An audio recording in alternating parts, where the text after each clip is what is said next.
second and 19. Again, most people are going to give up the underneath stuff here, so I'm just looking to get some yards back here, and that's exactly what we did. Again, he zone dropped here, like most people do. He just didn't want to give up the first down or anything deep to the first down marker, so we were able to attack him underneath. And Strikeout was blitzing me a lot, so you're going to see me hit the flats a lot this game, especially early on, because anytime when you're playing versus the blitz, you either want to block it and go deep, or you want to attack the flats or seams really quickly. Again, here I'm going to look to attack over the middle since the majority of this game, again, I've been attacking those flats. Again, I still left the flat out there. Again, I was really surprised he left the flat open again, because I had killed him in the flat, I think, like 3 straight times before that. So here in this 4th and 3, what I've been doing the majority of the game is, so there was like a deep bomb glitch in U-Trip. So what I mean by that is people would put their slot on a fade and they would be able to bomb like the inside third, draw it down with a post route. But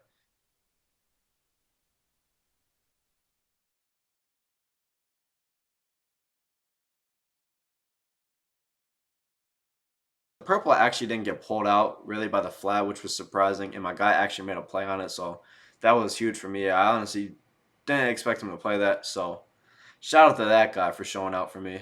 3, 2, 1,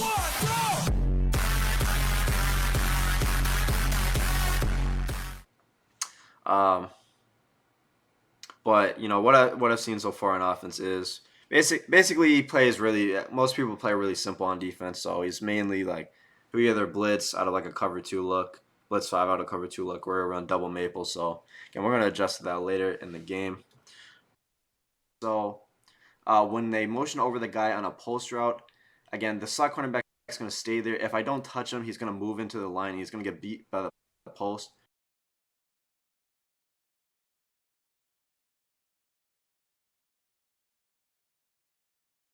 Also, what I did was I took my slot cornerback, and you're going to see me watch here. I'm going to touch the slot cornerback at the start of the play.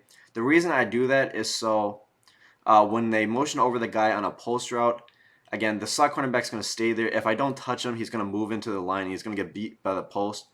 Since he's coming from that far across the field, look how he plays that post route now. He plays the post route perfectly. Since I touched him from the start, since he's crossed man like 20 yards across the field, so again, there's 3 benefits to manning up RB and U-trips and touching the guy is, 1, I'm not going to give up the deep bomb. 2, I'm not going to give up the corner out, which is really one of the only ways to attack the right side and end U-trips. And it's also going to protect me against that motion over post that people like to do a lot. And again, here, I think Strap God's making a mistake that a lot of newer players will make is he's just kind of going through the rotation right now. I think he could have he's had some plays during this game that were good versus what I was doing, and I think he definitely needs to go back to them now. I think he's just mixing it up on offense right now for no reason. Again, back on offense here. Again, we're gonna kind of stick with what's been working. Again, he's been playing really simple. I don't have to do too much on offense here. Again, I saw something on this play, and I'm gonna go back to it later in the game. So what Strap God did on that last play, and I'll actually go back, is Strap God, he hard flatted his outside corner, because this is why attacking the flat so early was beneficial. Look how aggressive Strap God got on defense here. Again, I've been killing him with the flat game. He hard flats his outside corner, and then he runs deep with the streak here on the left sideline. So I'm going to remember that for later in the game. I saw that, and I'm 99% sure he's going to go back to a setup like that later in the game, just because here, starting to get to the most important part of the game. 4th quarter. I really need 7 here. I do not want to only be up by 6. I really want to go up by 2 possessions here. Getting stops in the red zone was huge, and calling the wrong play on the first drive was huge. So, again, here I take the sack here. Again, what I noticed, so again, he's doing the hard flat on the tight end side, and he only has a deep half on the left side of the field. So again, I noticed that, and I feel like he's more the type of the player to kind of run the same defense back to back. So I'm expecting him to run the same defense back to back. Again, that's not how I approach every player, but I feel like he's the type of player to run the same defense back to back, and he does. So able to get my yards right back here. And if you guys remember from earlier this drive, again, this is the time I'm expecting him to give up the free touchdown. Again, I'll say that out of all my skills in offense, I feel like this is something that not too many people or people will kind of overlook sometimes. I feel like the most important skills in offense are anticipation and adjusting on the fly. And I'm going to call a timeout here because, again, I'm really expecting him to go back to what he did on the first play of this drive. Again, I've been absolutely killing him with the flats all game, so I'm not going to put a flat on the I'm not going to put a flat here on the field. I've done that all game. If he gives up another flat on the biggest play of the game, then congratulations to Strap God. But I really knew he wasn't going to give up the flat. Again, really was expecting a hard flat.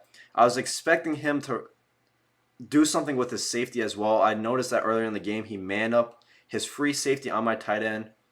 His outside cornerback was in a flat. I was anticipating that same exact setup again on the biggest play of the game. And again, I'm gonna freestyle a little bit on offense here. I'm gonna adjust on the fly. This is not a play that I usually do, but again, this variation of this play that I called, I knew it was gonna be any possible defense he's put on the field this game. There was no way that Strapguy could have possibly anticipated what I was doing on offense because I've never called this play before. Actually, I've never called this play. In like rep games. It's not a setup I use, but I knew it was a setup that would be good for what every single setup that Strap God has done this game, and I called it on the biggest play of the game.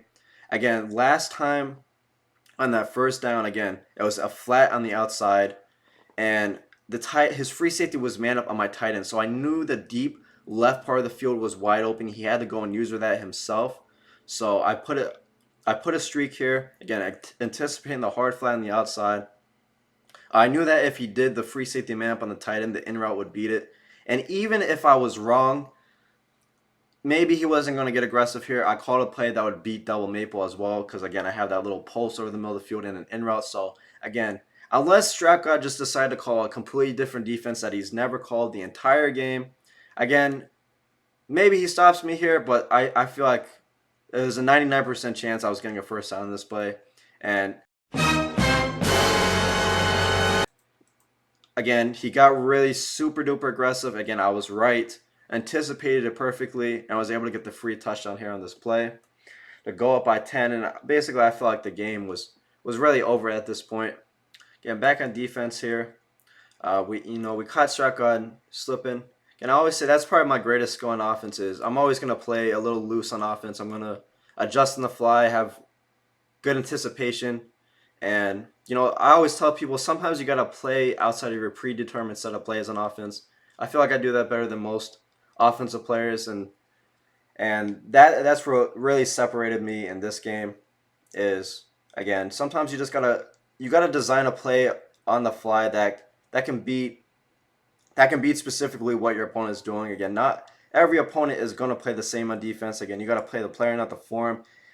And right here, man, he popped me again with this play again. And if you're a Strap God, again, you got to notice this.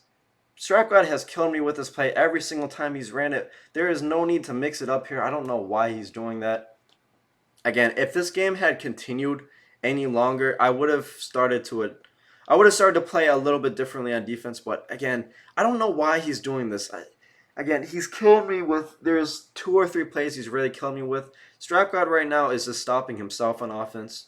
Again, he has plays there to beat what I'm doing, and he's not going back to them for whatever reason. Again, he's switching it up for no reason right now. Again, if you guys enjoy this content, make sure to like, comment, and subscribe. Again, I'll try to get back to as many of you guys in the comments. And guys, let me know in the comments what you want to see next. Did you enjoy this content? What other content would you like to see? I was thinking of breaking down more Club Series games like this, breaking down games from other competitors. So let me know what you guys think in the comment sections below. I appreciate you all. I'm out.